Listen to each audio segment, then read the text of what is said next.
Welcome home. In this edition, police mount search for one person in connection with death of Otumfuo sub-chief as investigators scrutinize call records and messages on his mobile phone. I went home only to hear later someone had been murdered in this same vehicle. We all rushed to the scene and found the body in the vehicle.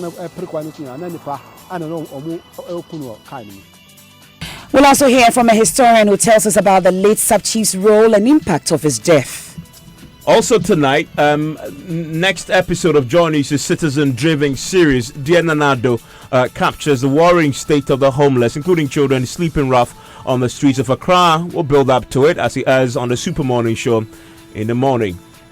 And to criminalize sex deprivation in marriage or not, gender-based NGO advocates enactment of laws to punish spouses who deliberately starve their partners of sex. If a wife or a husband facelessly withhold sex from a partner, then that should constitute an offense. You shouldn't unduly withhold sex from your partner, and I think it's an issue that can warrant a lot of violence. We'll also tackle the controversial issue of unpaid care work. Should your spouse be paid for doing household chores? We'll talk about that. And in business, the Association of Microfinance Companies pushed for their members to actually revise the deadline in meeting the recapitalization announced by the Bank of Ghana. And later in sports, Team Ghana suffered its first elimination at the 2019 Africa Games as a male beach volleyball team exits the competition. And we'll also tell you about how Ghana is losing thousands of Ghana cedis to smuggling as illegal activity booms at unmanned points in Nelubo in the western region. If you want to join us with your views and comments, feel free to do so. Send me a WhatsApp 0244340437. My name is Evan Spencer. I am MFA Paul.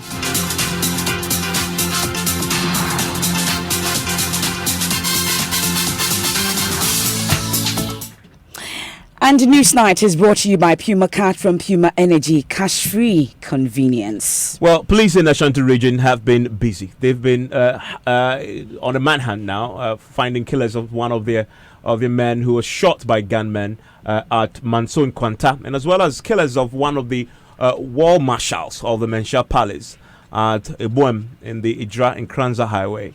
Now, police in Kumasi have begun studying the call records and messages on the mobile phone of the murdered sub-chief and close relatives of Otumfuo Seitu II as part of investigations to apprehend these killers. 3 persons have already been arrested, while 2 others, including a queen mother, have been declared wanted by police.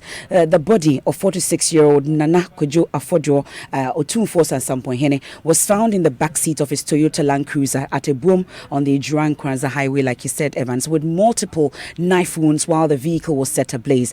The accounts of 2 eyewitnesses helped the police to retrieve that mobile phone. Well, a scheduled press conference was called off today by Regional Police Command, but Labafem Sohim Interior has been following the situation, and he returned to the scene of that crime and filed this report. The 2 individuals came in handy for police investigators by helping, for instance, to retrieve the late chief's mobile phone, which has proved critical. Police say the communication device contains vital information useful for further investigation.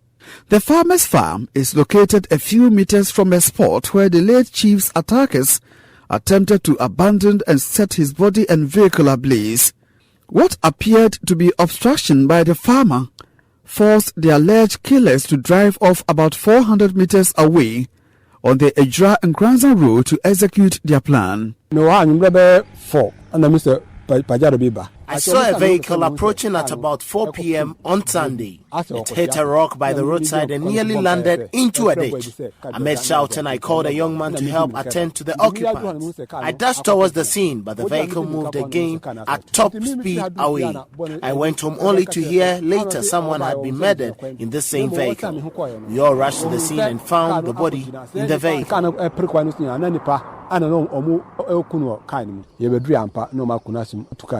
The priest, Bismarck Ajimai, arrived there just on time and volunteered to quench the fire set to the late Nana Fudwo's vehicle.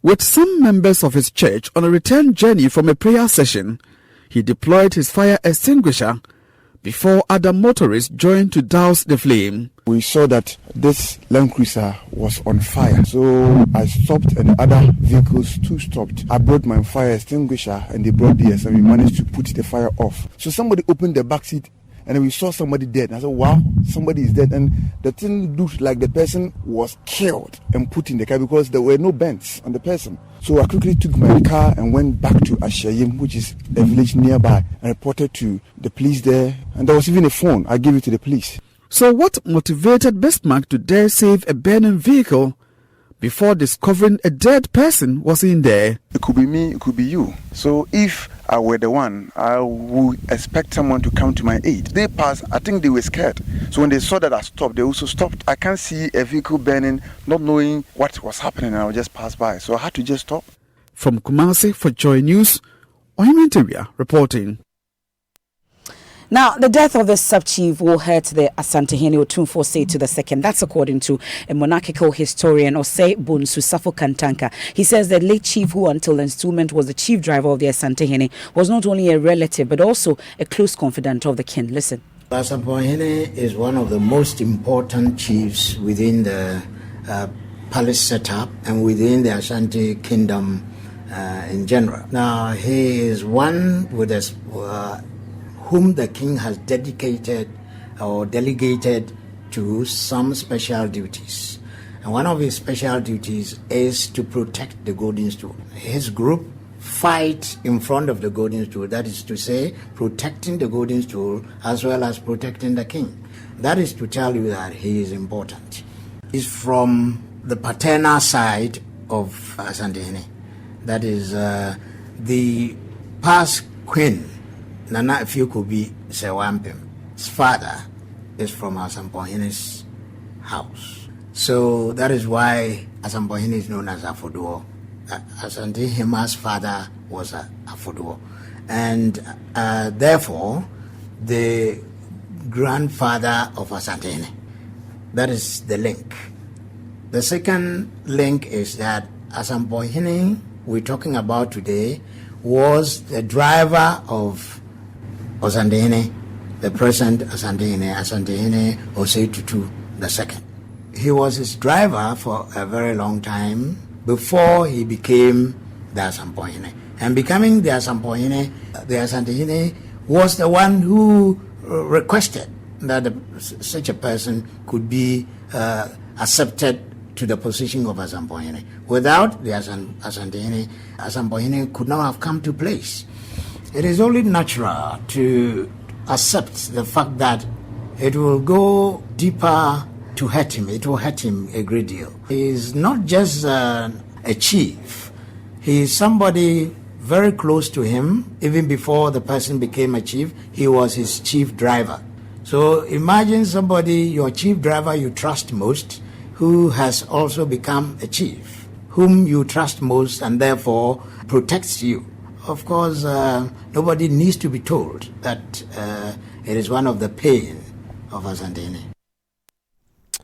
And we can go live now to the Shanti regional capital. My colleague Ohiming Teria has been following this story for us. Ohiming is on the line with me. Ohiming, we're now also learning that the police have honed in on one additional suspect said to be a spiritualist. Tell us more about this. Yes, Evans, police have intensified search for this spiritualist suspected to be linked to the killing of Otumfuo's sub-chief, Asampohene Nana Afoduo. The suspect, as you said, is only identified as Alaji. And we are told he's a spouse of a prominent queen mother in the Ashanti region. Though police are tight-lipped and wouldn't want to give more information, they say they spotted the spiritualist vehicle alongside that of the slain chief hours before the chief was found in the vehicle at the outskirts of a boom on the Jura and Kranzan Road. And we are also told that police investigators have tried unsuccessfully to trace him to his home and also on his mobile phone, which remains shut. But I was also saying Nana Afoduo had earlier petitioned a colleague chief over a failure of this Alaji to settle a debt that he owed him. So it is not clear, though his killing has anything to do with the money said to run into hundreds of thousands of Ghana cedis. So Sunday's incident has left, Asante and the entire, country in shock. Police have also said that they are doing everything possible and also to find more people who might have a hand in the killing of the chief, including 3 people who they are holding and still, interrogating in their custody. Evans. And you've been talking to more of this murder chief's colleagues are beginning to speak up. You've been speaking to the Chidomhene. What has he been telling you? Yes, for the Chidomhene Nana Bonsu, he's a Chidomhene for Asamponhene, the late Nana Asamponhene. He says for this Alaji, they suspect him because it was the chief who told him that he owed him some money, and he has refused to the extent that he has to petition the Ejurahine for his, attempt to persuade him to pay him back. We can have a listen to him.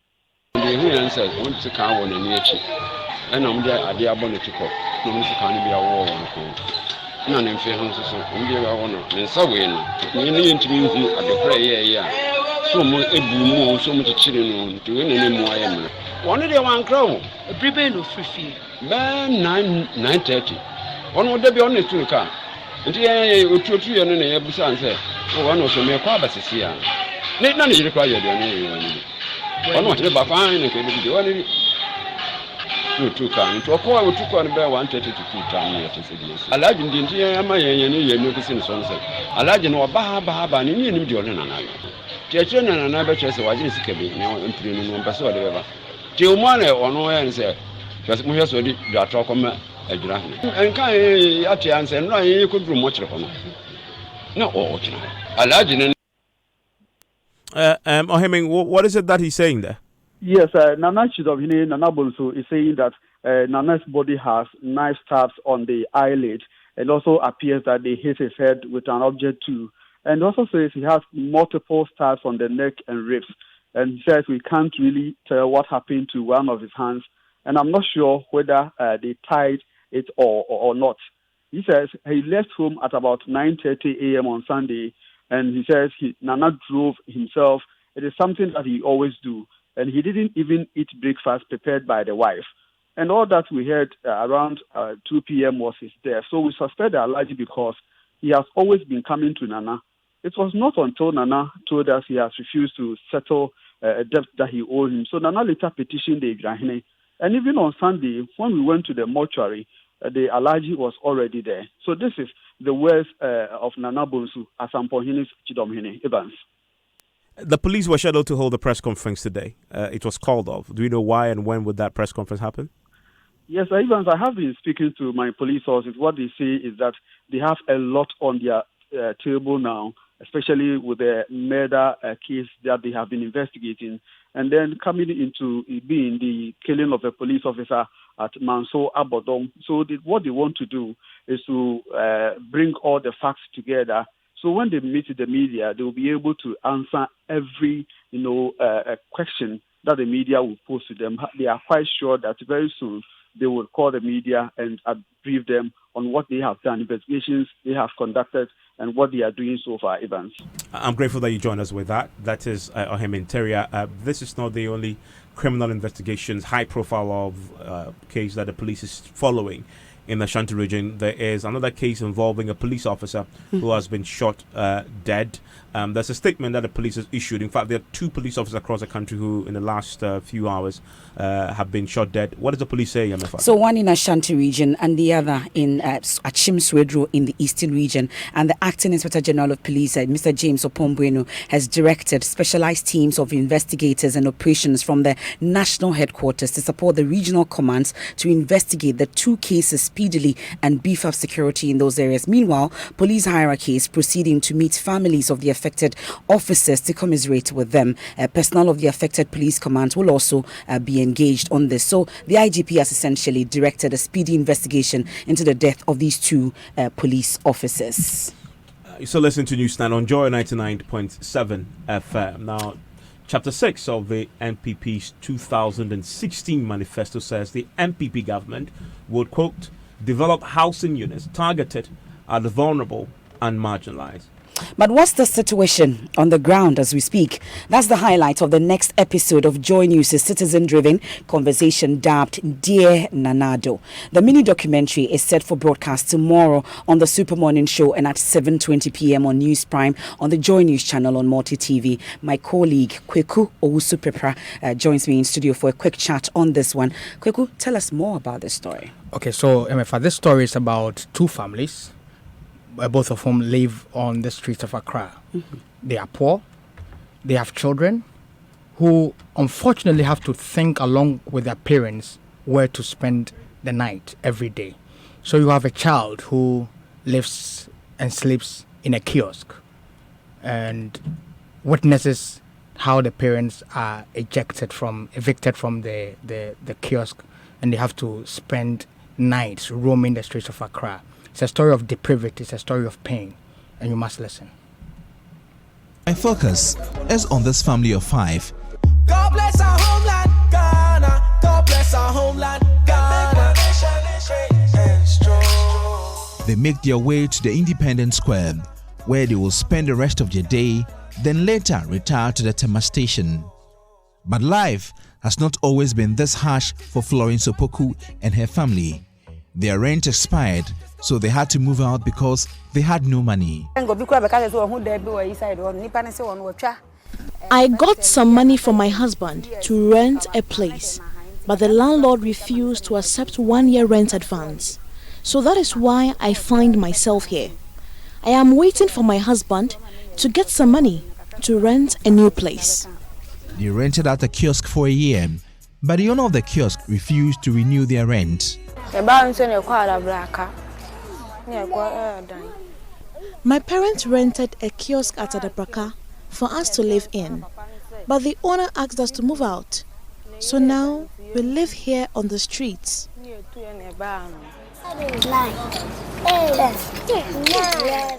So they find themselves here. The children have not been to school for a term. They are missing out on the right to education. One day it rained at midnight and we were stranded. So that's just the highlight of what is to come tomorrow, and this is the second in the series. The first one was access to potable water, exactly, and this one is on housing, yes, right? And it's airing tomorrow. Sure, on the SMS Super Morning Show, we'll play the full tape for everybody to listen to, and we'll have discussions after that. Dear Nanado is about tracking government's promises to the people of Ghana and whether or not those promises have been met. So we bring you citizen-based journalism, which is the purest form of development journalism here on Joy News. So you must listen tomorrow on the SMS and also on Joy News Prime at 7:20.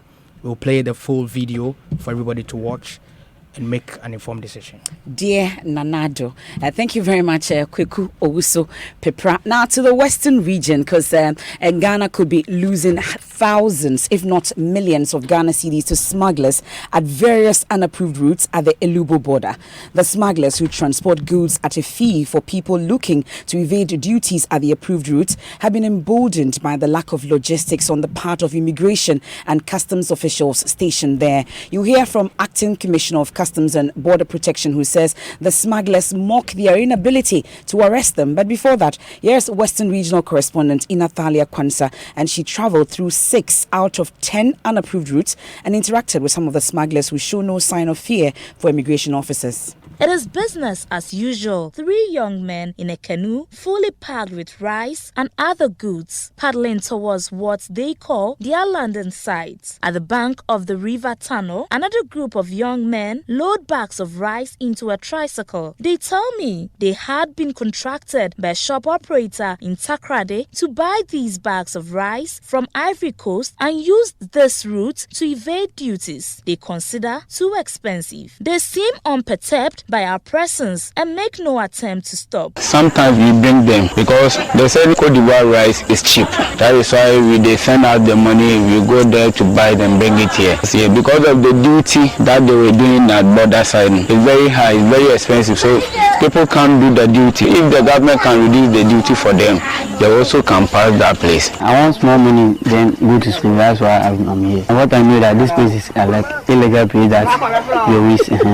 Theophilus Annan is a resident here. He takes few minutes off his quiet time here at the riverside to walk me through how goods are transported here every day to and from Ghana and Ivory Coast. Okay, when they close the border, people would like to use this road to go to wherever they want to go because of time. So when they get here, those guys over there, they will cross them and collect some money from them. For there are many, to be frank with you. I can't tell you a specific number, but there are many, especially market days, for instance, and in the evening. I have come to Cocoa Town, about 10 minutes drive from Cocoville. Here, I meet a queue of canoe peddlers waiting to offer transportation service to anyone who wants to smuggle goods from Ghana to Ivory Coast. Their destination from here is usually an Ivorian community called French Nungwa. An Okada driver, Kwekunimo, not his real name, takes me to French Nungwa. He tells me unapproved routes here in Cocoa Town are as busy as the main Alubo border. He says the people who transport the goods have tactical means of frustrating immigration and customs officials. For residents here, the unapproved routes have become hubs of economic activities, boosting their local economy. They cannot be bothered about any negative impacts. To be sincere to you, this route has helped this community a lot. It is 30 minutes after 7 p.m. and the main Alubo border is closed. I see people busily transporting goods and persons to the river tunnel. I have been informed illegal transporters like these stay on the river till 12 a.m. They were afraid to pass here, so we try to convince them so that they can pass and go.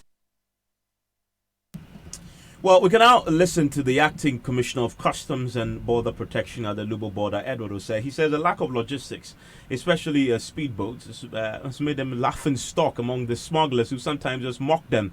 He, however, says they have a plan to deal with this. We have a very difficult terrain. You see, the terrain that we operate, water bodies, lagoons, and things of that nature. And so without the requisite gadgets like speedboats to track them, it becomes very difficult. One funny thing is that when you see them coming with goods, you become helpless.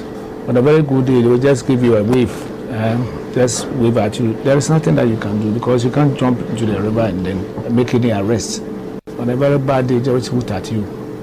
We have wished that we are provided with speedboats to be able to thwart their efforts. But without that, what we do is that strategically we do snap checks, or we get ourselves positioned at places where, after using the river for their smuggling activities, we clamp on them and then arrest them. That is the option available to us. You had the acting commissioner of customs and border protection at the Lubo border, Edward Osei. Now, Evans, there's something interesting brewing. Well, very interesting. There's a new perspective to dealing with domestic violence in marriages, and that is to do with criminalizing sex deprivation. Criminalizing sex deprivation. And that's the latest advocacy by the gender-based NGO Feministi, which is pushing for the enactment of laws to punish spouses who deliberately starve their partners of sex. Now, according to the group, sex deprivation is a major source of abuse in many homes. And that was one of the highlights of a report on the gaps in the laws on gender-based violence. President of the Judicial Service Staff Association, JUSAC, Alex Nati, has been presenting details of a study by the NGO.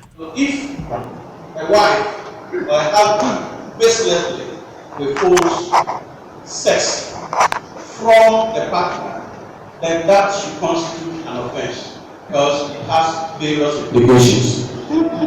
Do you agree?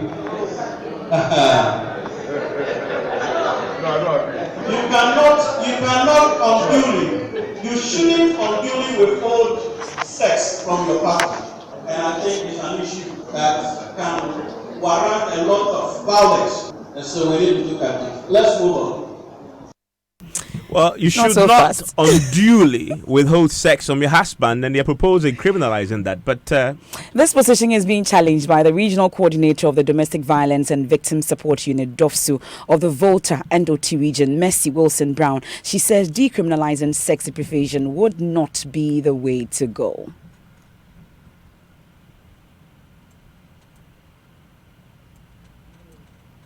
Criminal Offences Act called Section 42G, which used to give blanket consent to sex at marriage. And it was based on that spousal battery emanated from. And so when a woman at that time refused for very cogent reasons to have sex with a partner, then they go beating you. Don't you know that when you married, you consented to sexual act, whether you are ready for it, whether you are sick or not. So in 2007, that thing was repeated. Remember, there was agitation for marital rape. The men were saying, remove marital rape, otherwise we are not signing. And so the framers of this law also went like, okay, then repeal the Section 42G, so that women are not continuously subjected to, I married you at that time, you consented blankly to the sex violence, and so you must do it. So I see a problem if we go back to bring in an offense of not allowing sex in relationship to be. I find it something we need to think again about. So we understand sex deprivation was part of a number of factors identified contributing to violence in marriages. Evans, you can tell us more about that because you are married. I mean, but the thing is, that's why they are proposing that one of the ways to deal with it is to now criminalize sex deprivation. Then the thinking there is, if you do that, then it also cuts off one of the main causes of spousal abuse in marriages. My colleague Komla Dom joins me with details of this. Help us understand why So what did they find? So the NGO found that one of the reasons why there is increasing number of domestic violence in homes is because of the deprivation of sex by either of the spouse. It could be the woman depriving the man of sex. It could be the man depriving the woman of sex. Hardly would you find a man doing that. And sometimes from the report they say that they use sex as a way of punishing the other person for something they might have done wrong. So that's one of the men do that. Yeah, that was one of the highlights of this particular report. She's guessing. What did the research say? The research say women are most at fault, correct? And that's why they have to propose it. So tell us about it. But there's the law, though. What does the law on the Domestic Violence Act? Existing Domestic Violence Act. Yes. So MFI Evans, the Domestic Violence Law, which is what we have now, it has several strands. So this one says physical abuse. Talks about physical abuse, talks about sexual abuse, talks about economic abuse, emotional, verbal, psychological abuse, etc. But let me run you through the specifics. So it talks about physical abuse, namely physical assault or use of physical force against another person, including the forcible confinement or detention of another person and the deprivation of another person of access to adequate food, water, clothing, etc. That's physical abuse. Wait, etc. Yes. That's what the law says. Does it talks add about sex? shelter. So I'm coming to that. Okay. Then the next strand we talks about sexual abuse. It says namely the forceful engagement of another person in a sexual contact, which includes sexual conduct that abuses, humiliates or degrades the other person or otherwise violates another person's sexual integrity, or a sexual contact by a person aware of being infected with human immunodeficiency syndrome, that is HIV, or any other sexually transmitted disease. So this is where it talks about sexual abuse. And here sexual abuse, it doesn't include sex deprivation of sex, yes, okay. in according to this particular law. Okay, thank you very much, Komla. On the line with me right now is the JUSAC president. He did that presentation, and you heard him ask the question whether they should include in the proposal a decriminalization, criminalizing sex deprivation. Mr. Alex Nati, thank you for your time here on Newsnight. I think we've lost him, but also on the line with me is Angela Jamanabaji. She's a gender activist. She's a founder of ARC Foundation. I think we've lost her too. Hello, Angela. Hello. Oh, great. We have Angela Jamanabaji on the line. So what do you make of this proposal that came out at this workshop to include in the policy a provision that criminalizes sex deprivation in marriages. And the thinking there is that because sex deprivation is one of the encouraging factors for abuse in homes. Well, what's your take on this? Well, let me just say I prefer to say I work with women and children who have been abused. So I'm speaking to something that is close to my heart. Yes, sex deprivation is a form of abuse. It has been captured in several documents across the world. You know, even in our own research reports, that there are times when a spouse would use withholding sex as punishment to the other spouse. Okay, so it's a form of abuse. However, when you come to the Domestic Violence Act, it doesn't say so specifically, especially when it comes to the provision on sexual abuse.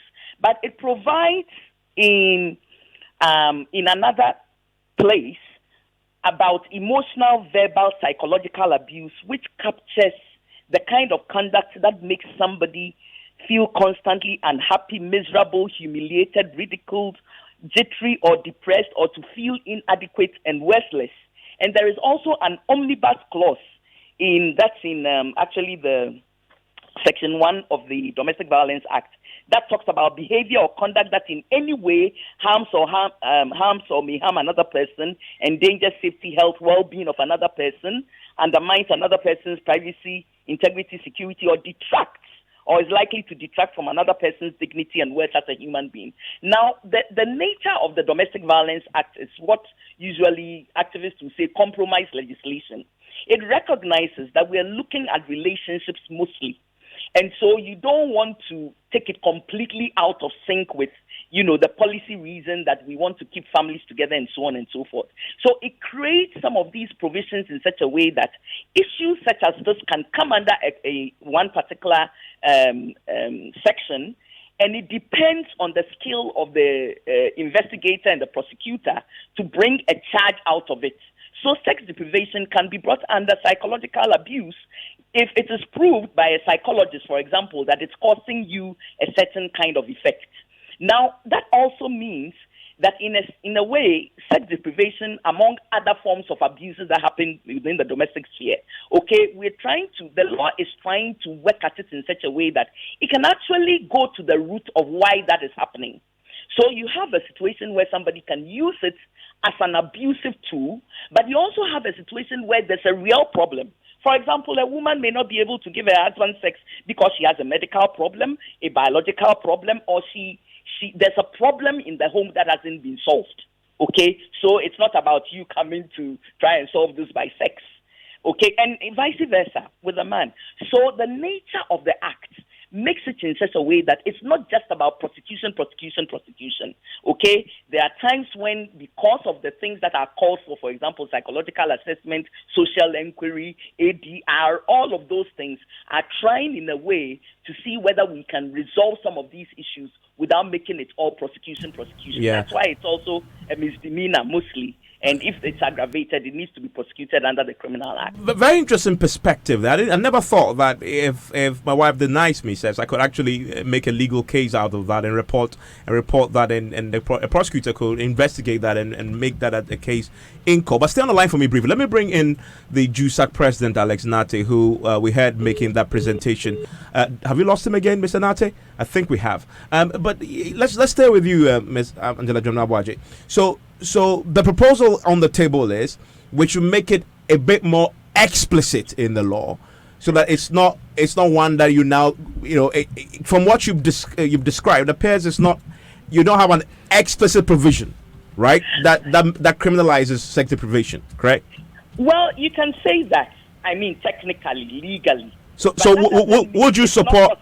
Would you support? Yeah. So would you support a more explicit legislation as it's now being proposed? We've had JUSAC put that up in that workshop. As it's been, would you support that and a more explicit provision that criminalizes sex deprivation in marriages? Before I support that, I would want to see the research report. I would want to see the impacts of that particular issue, the incidence, the prevalence, and so on. There may be a case for it, all right. But we also know, particularly when it comes to women who seem to deprive their husbands of sex, sometimes it's not at all about abuse. It is just that they are wired not to give you sex if there are problems at home. And here I'm speaking as a woman, you know, and it can become a sin, which may in the end fly in the face of, you know, what you're trying to resolve. And that's why I'm saying that even though, yes, people use it as an abusive tool, and we need to look at that, we also have to look at the evidence well enough to see whether in the end we won't create a provision that may work against what we are trying to achieve. Yeah, I hear you make the point. I hear you make the point about, sometimes for women, they just simply don't want to do it, not because they're doing it deliberately. You're almost making the point about motive is an important factor in here. And sometimes it's not a case of I deliberately set out to deprive you, but it's just because in that particular moment, I'm not emotionally in tune to do it. But some say, if you leave that to the discretion of the woman to judge, then, I mean, at what point do you draw the line between genuine emotional state of I'm not in to I simply want to deprive him? A woman will always tell the police officer in the investigation that I was just emotionally already. But that's the reason why the Domestic Violence Act is the way it is. Okay? That is why, you know, a lot of things happen when a case is prepared for court. For example, the psychological assessment. You know, this can't be a one-night something. It might usually happen over a period of time, okay, before somebody makes a case out of it and you can say this is cruel or abusive and so on and so forth. And no, I'm not saying that I don't want a clear provision. I'm just saying that sometimes you may create a provision that actually, because you are trying to protect something, you may end up not protecting it. Okay, so I'm interested in the research results. I'm interested in the data, the widespread nature of it, the impact of it, and then to see whether what we have is not enough to help couples who have issues without taking it. Yes, it's a legal process, okay, but within the legal process, there are psychosocial sort of places, okay? It's been woven into the legal process so that people can see whether what you're actually looking at is a crime or something for which counseling is needed, medical intervention is needed, psychosocial support is needed, and so on and so on. It's the nature of domestic violence, particularly among intimate partners and spouses. So whilst we are talking about deprivation, the other side of the coin also is that when the demand is way more, the husband or the other spouse is always asking for sex. Does the law also make provision for that? It doesn't say so explicitly, but that's why I'm saying that if you take the 1(4) and the 1(c)(d), you can make a lot of things out of it. The framer of the provisions in the Domestic Violence Act is a very smart person. You know, they have these omnibus clauses under which you can put in a lot of things that may be abuse, but you know, you can't keep tossing them out like that. So it depends on who is investigating and the nature of the case, the evidence produced, and so on and so forth. Yes, if you demand too much sex, you know, it can be cruelty. And even for civil actions, you know, you can look at when it comes to making cases on cruelty, when it comes to divorce actions and so on. So yes, you can have something like that, but it depends on the way in which it is couched. It can even come under physical abuse as well, apart from sexual and also psychological. We're indeed grateful for your time. Angela Dramina Boaji is a gender activist. She's also founder of ACT Foundation. There's another strand to this discussion, something very interesting as well. This time, Action Aid is also pushing for, women, wives who work at home, housewives mainly, or even the working wife and you do your house chores. They are pushing now. In fact, they've drafted a very detailed, comprehensive document asking that it be included in legislation so your husbands will pay you for working at home. We'll interrogate that after business. Hello, George. George, where do you stand on this debate? Should we have that law? Maybe. A law that criminalizes sex deprivation. You support that?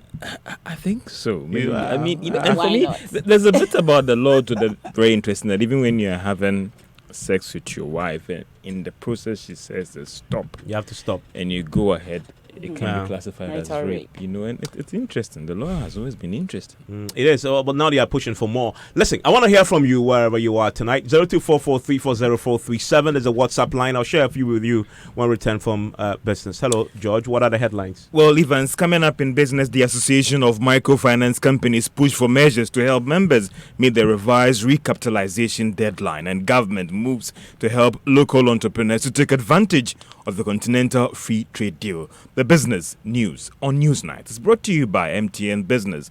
Welcome to the new world of business. Kingdom Books and Stationery, your number one-stop shop for all your office essentials. And First National Bank, we are the bank that understands your business. First National Bank, how can we help you? MTN brand new Samsung 65-inch UHD Smart TV. Now brand new 2019 Hyundai. And I feel 3,000 Ghana. MTN Momo. Still, Misaka, the journey of 1,000 smiles. Yashasya 10 years ago. And to celebrate this milestone, MTN give you away exciting prizes in the MTN Momo Attend promo. Yeah, you use Momo. No, you could win one of the 2019 Hyundai i10 cars. Yes, some or Samsung Smart TVs for baby. And they up to 3,000 CDs e-cash every month. And a grand prize, 2019 Hyundai Santa Fe in the MTN Momo Attend promo. Into signing on and they keep using your MTN Momo. Now when you big, if it's every August only on Ghana's best network. Dial *120#. A check your points. Terms and conditions apply. Just Momo it. We're there for you everywhere you go.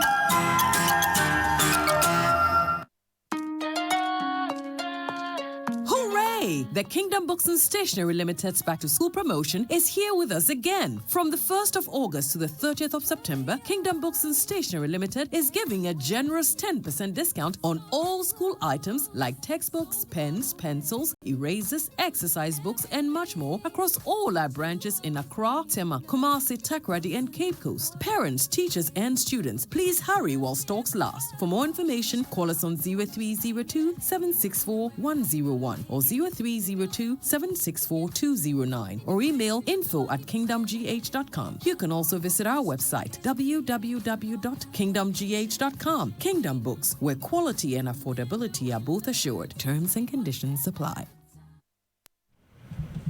Welcome back to Business on Newsnight. Now, major risk losing your license to operate by February next year. That's the advice coming from the Executive Director of the Association of the Ghana Microfinance Institution Network, JoyFM.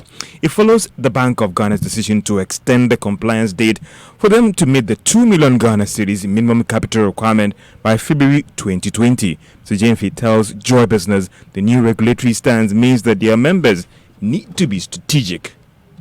I think the where we've got it now, if you really want to maintain your business and you cannot meet the minimum capital, then the best option will be for you to merge or let some of the bigger institutions acquire your institution and move on. Because as things stand now, I have a strong belief that we can't afford to lose more institutions. It will not be in the interest of the country. It will not be in the interest of even the owners, even the clients that we serve. These things do happen, and we are not able to just expand the business beyond the 2 million. Then what becomes of our financial inclusion agenda? All these things will be affected negatively. With the cleanup, there were concerns about confidence, the sector being hit. Now that this thing has been completed, are we seeing people now engaging you again? Because we know that the ones left have the required backing of the Bank of Ghana to operate. Yes, we've seen signs that it's improving, but it's not as fast as expected. Some people are so skeptical about whether I should work with any of these groups, savings and loans, microfinance, or any of them. And I think today that we've seen the savings and loans also coming through the process, probably the public will be much more assured that whoever is left having the legitimate means to do the business on the ground. Executive Director of the Association of the Ghana Microfinance Institution Network, JoyFM. Now, let's still stay on the sector because some of the liquidated microfinance companies have reached an agreement with the receiver to settle all the depositors on their books. Now, this should mean that the receiver of the process wouldn't have to draw funding from the 900 million Ghana cedis provided by government. Eric Nananimpa is the receiver for the liquidation of those microfinance companies. There are 347 microfinance companies whose licenses have been withdrawn and who are going through the throes of receivership. I must mention that based on our interactions with some of them, close to 20 of them, 20 microfinance operators have approached me. We have negotiated, and they are willing and able to pay all their depositors 100%. Not only all their depositors, but their entire liabilities, including trade creditors and all of them. Okay, so given that scenario, if you happen to be a depositor or even a trade creditor, the assurance is that you are going to be paid 100%. Eric Nananipa is the receiver for the collapsed microfinance companies. Now, Deputy Minister of Trade and Industry, that is Zahum Kalinsi, says government is prepared to create an incentive mechanisms for entrepreneurs that want to take advantage of the Continental Free Trade Agreement. According to him, the country stands to benefit significantly from the program if private businesses take advantage of current government policies. He spoke to Joy Business after addressing a panel of the second day of the conference on implementation of the Free Trade Agreement.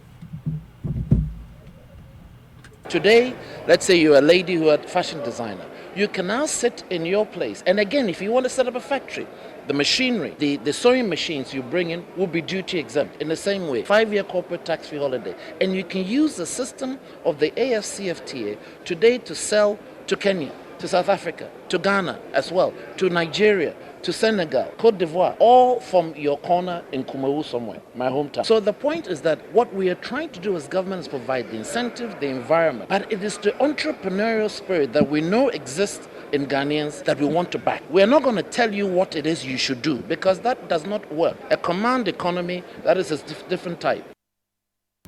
Kalinsi is Deputy Minister of Trade and Industry. The Minister of Energy, Peter Mbewu, has expressed satisfaction with progress of work on the relocation of the car power ship at the second D in the Western region. He disclosed this after a tour of the Takrade metering station of Ghana Gas and the onshore terminal station.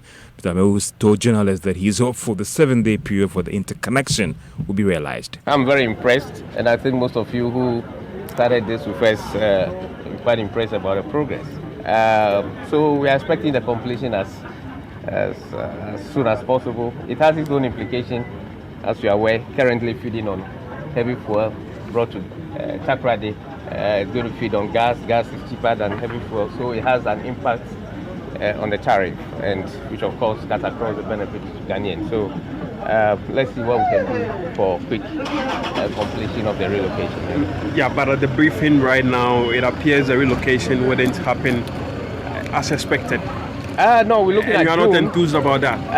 Well, of course, for me, I would have wished it's completed today. But programs and projects of this nature have their own risk elements. And some of the risk elements have been well explicitly stated. So I'll keep on pushing for them to move the completion period, forward. If that is done, better. If that cannot be done, we stick to what we've all agreed on. Yeah. So in the end, when we get car power and then on Monday all connecting to the station, the substation, what would that mean to the energy situation of the country? Well, the energy situation will be stable.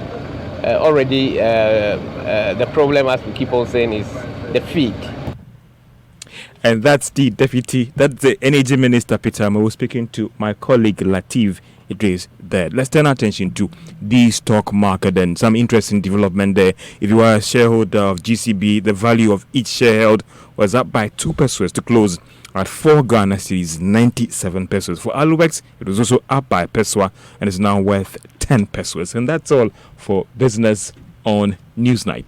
Thank you very much, George. Let's do some of your comments that you've sent in via WhatsApp on 0244340437. This one from Joseph says, Evans, we're joking in our passing of laws in this country. Sex is not erection of a manhood and penetration, but sex is freedom, a free mind and a mind that is not disturbed, and then the action can take place between the two. Is that from Joseph? That's from Joseph. That's from Joseph. This one from a starved husband from Kanishi. He has no name because it's a starved husband. He says, John Newsnight, and the way he even writes it, he starts by exclaiming, And he says, criminalizing sex drought, I support it. It's been 8 months since, and it happened between my wife and I. It's been 8 months since it happened between him and his wife. 8 solid months. And then he adds, 8 solid months. Now I'll have something to back me.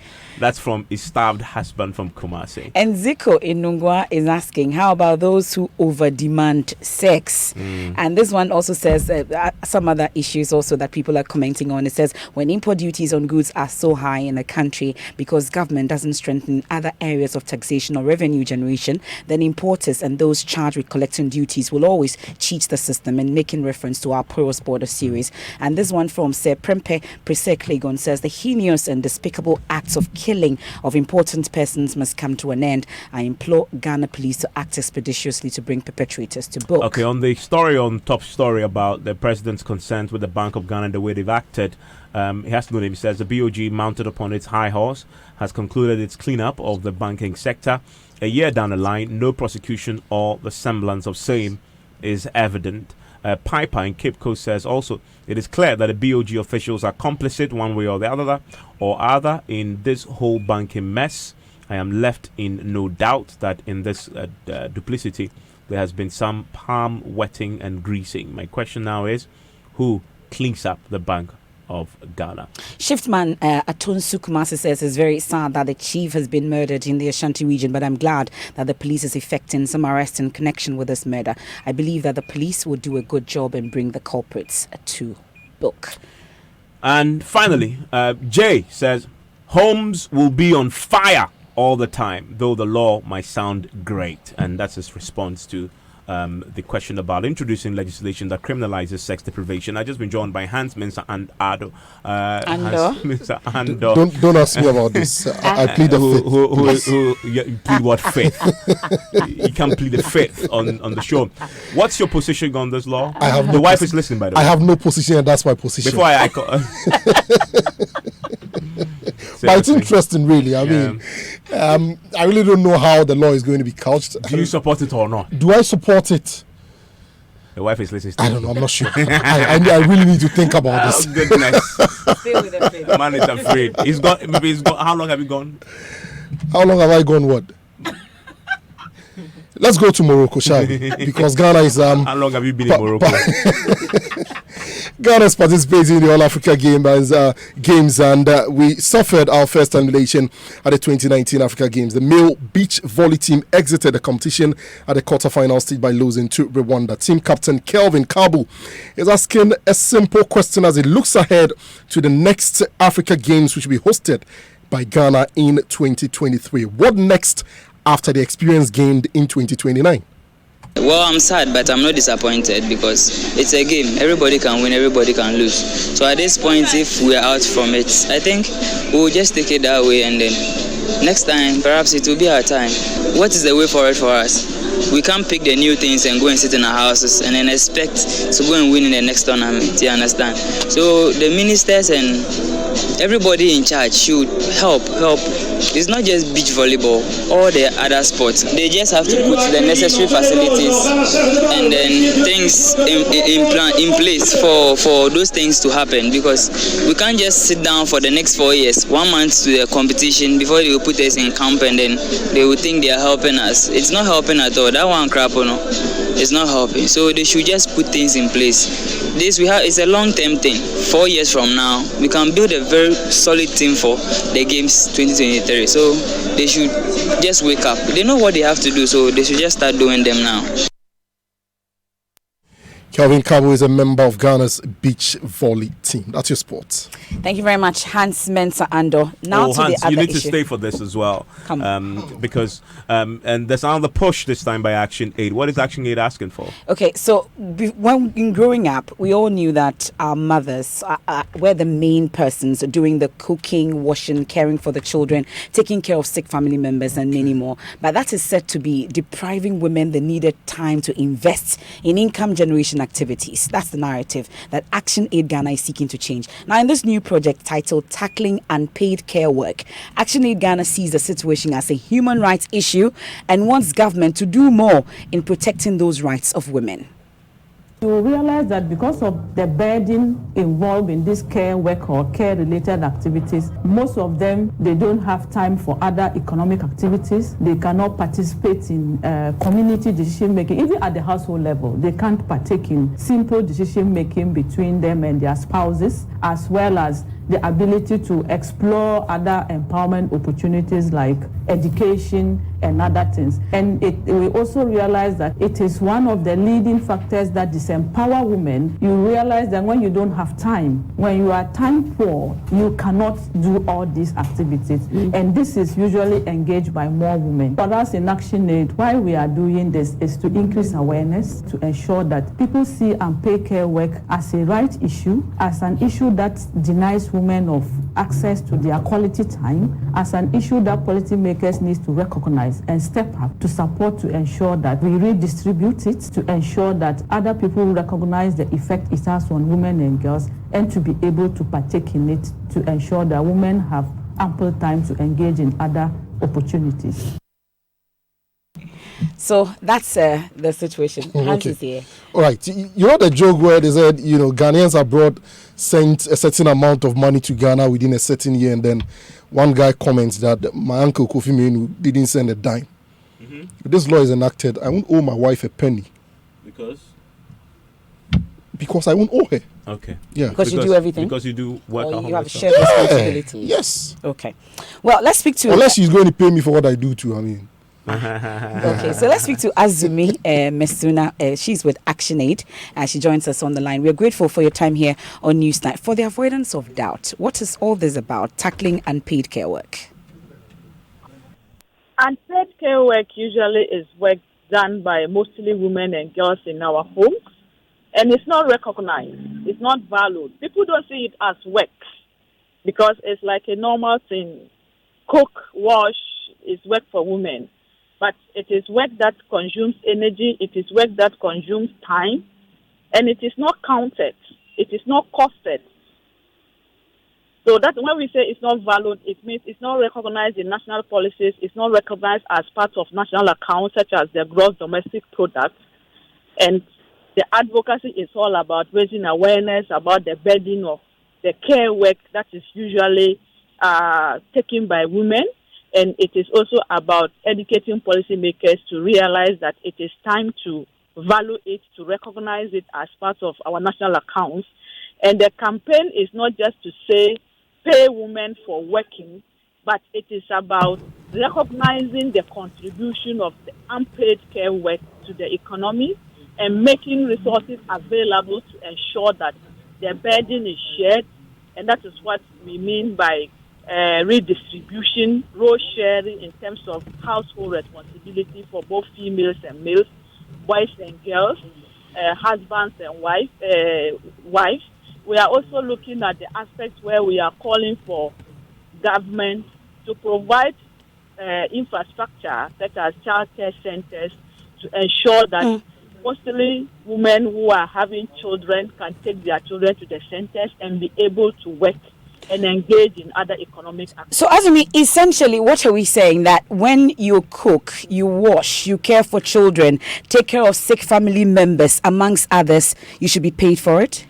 No, it's not meant to be paid cash to women for doing that work.